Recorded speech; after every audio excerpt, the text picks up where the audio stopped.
Good afternoon. Welcome to my video discussion on grant proposals. That's very difficult to say quickly, so I had to stall it there for a second. This week, looking at grant proposals was very interesting for me because being an educator, currently we are consistently informed of grants that have become available and that they want us to apply for this money that is available, but I've never felt confident enough to apply for any of the grants. But after doing some of this research, maybe I'll feel differently for this upcoming school year. Now, I focused on the Daughters of the American Revolution and their historic preservation grant.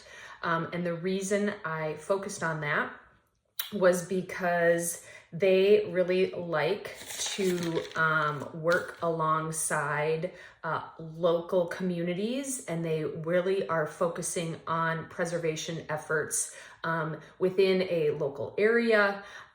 Plus their three main areas that they like for their mission is historic preservation, patriotism, and education.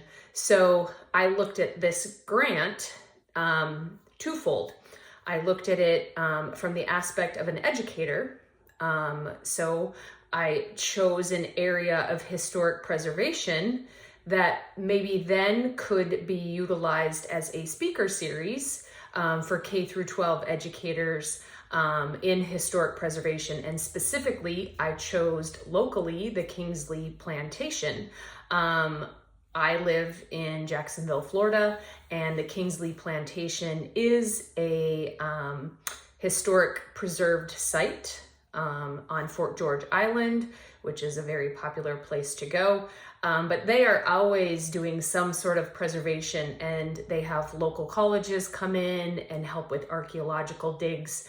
But I thought it would be really great to apply for a grant. Now, the Daughters of the American Revolution, they award $250,000 annually to grants. The maximum award is $10,000, and even smaller amounts they do like to have apply.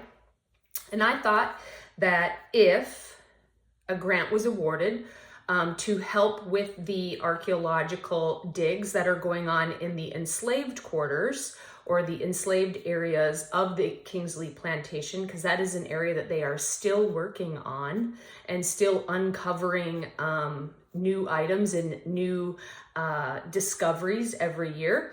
I thought that would be a great historic preservation aspect, but then you could use that also as a speaker series and teach and inform and instruct K through 12 educators about the Kingsley Plantation, who Zephaniah Kingsley was as a businessman, but then also as a slave trader, and what he actually brought to this area of Florida, or in Florida in general, because he helped expand the waterways between the St. Mary's River and the St. Johns River. And if you know anything about Florida, the St. Johns River is a massive river, and it is instrumental in moving ships and boats and product from one part of Florida down even to all the way down to Okeechobee, South Florida. So it is a very important river in this state. And I found it fascinating how